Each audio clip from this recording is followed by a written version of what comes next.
Thank you so much. आपने इतने सारे जरूरतमंदों की जरूरतें पूरी की है, आपने ऐसे हालातों में लोगों को घर पहुंचाया है। पाजी इतनी दुआएं लगनी है ना आपको, इतनी दुआएं कि मतलब हमारी इतनी आबादी है, उसमें सिर्फ 10 भी सोनू सूद बन जाए ना तो हमारा देश बहुत ही महान हो जाए। तो चलिए पाजी आपसे शुरुआत करते हैं।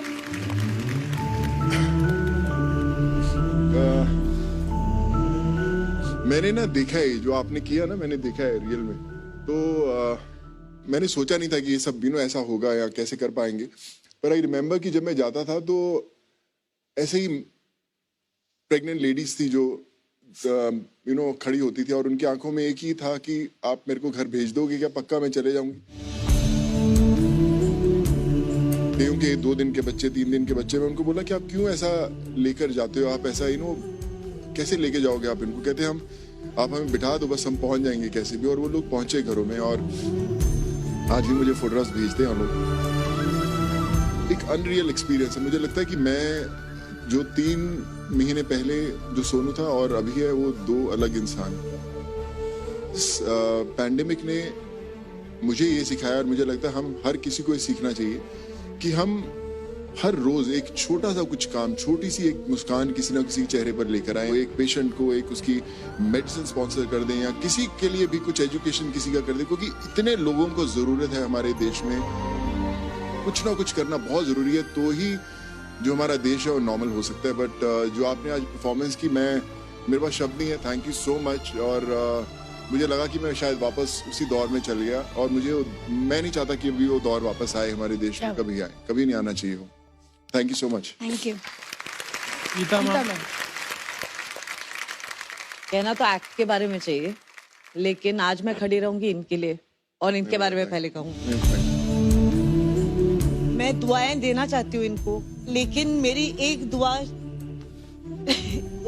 उन लाखों दुआओं के एवज में कुछ नहीं है। फिर भी for what you have done, आपको शायद अंदाजा नहीं है कितने लोग आपकी वजह से अपने घर सुरक्षित तो हैं ही, लेकिन आपकी वजह से उनको उम्मीद मिली है फिर से।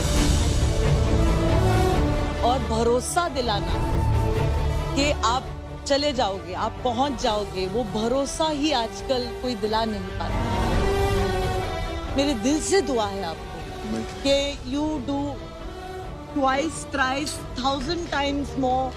आपके परिवार हमेशा खुश रहे। आप अपने खुद के परिवार से दूर रहकर आपने इतने परिवारों को it's amazing what you have done.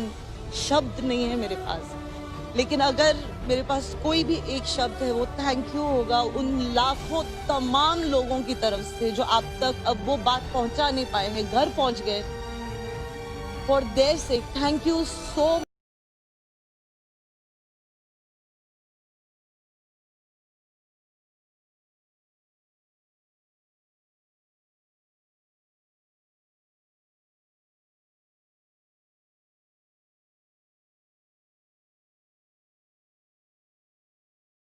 Thank you. And thank you for showing us this beautiful act. भावना, मैं शॉक्ड हूँ। मैंने एक्सपेक्ट नहीं किया था आपसे इस तरह का act. So proud of you, Bhavna, today. As a choreographer, just to be on the same platform. And Shweta, amazing work today. Outstanding. Thank you. Very nicely done. The moments were so beautiful. Her kicking in your stomach, that moment really took my heart away. ये है वो जो आज हम यहाँ पर देख रहे थे। ये एक सत्य घटना है, सच में ऐसा हुआ था। नमस्कार। नमस्ते सर। कैसे हैं आप? हम तो ठीक हैं सर। सोनू सर का आशीर्वाद से हम लोग घर पहुंच गए। अभी देखिए, अभी साथ में बैठे हैं, छोटा सोनू भी हुआ है। हम लोग भगत सिंह नगर में फंसे हुए थे और इतना मुश्किल में थे, इसका तो कोई पूछने वाला नहीं था सर। नहीं कोई दवा का ठिकाना, नहीं कुछ नहीं। फिर सोनू सर को हम बताए सर ऐसा सा प्रॉब्लम है। फिर सर ने बोले कोई बात नहीं बेटा, तुम लोग।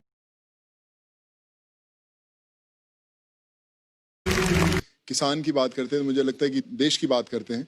वो वीडियो में दो बेटियां थी एक परिवार की, और वो हल खींच रही थी। उनके फादर नागेश्वर राव,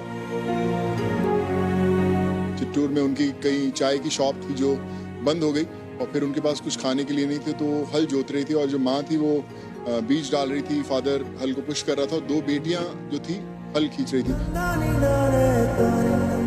वो वीडियो मुझे किसी ने टैग करके भेजा, और मैंने फोन लगाया वहाँ पर चित्तूर में, और जब फोन लगाया तो मैंने नागेश्वर राव से बात किया, तो उनकी काफ़ी हालत ख़राब थी और कुछ नहीं था उनके पास। उन्होंने बोला कि अगर आप मुझे बैल ले देंगे, अगर आप मुझे 2 बैल ले देंगे तो मैं तिरुपति से जाकर लेकर आऊँगा कल, और मैं अपने जो खेत हैं उनको वापस से हरा भरा कर सकता हूँ वापस। तो मैंने बोला कि आप टेंशन मत लें नागेश्वर राव जी, कल आपके खेतों में एक नया ट्रैक्टर खड़ा होगा। और मुझे याद है कि मैंने बोल दिया 9:30-10 बजे, और जब मैंने अगले दिन रियलाइज किया, उस दिन संडे था, लॉकडाउन था, और आंध्रा में भी पूरा लॉकडाउन था।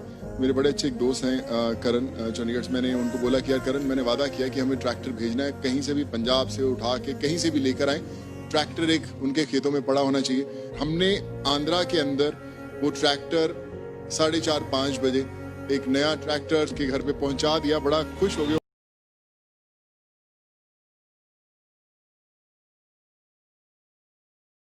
रोने लगे वो जो फार्मर थे, उनकी बेटियां रोने लगी कि हमारे गांव ने कभी ऐसी चीज नहीं देखी। और मैंने उनसे एक वादा लिया था, मैंने बोला कि ये ट्रैक्टर आपका है, लेकिन खेती करने के लिए पूरा गांव को जब भी खेती करने की जरूरत होगी आप उन्हें उनको फ्री में देंगे। और आज पूरा गांव जो है उस ट्रैक्टर से खेती करता है।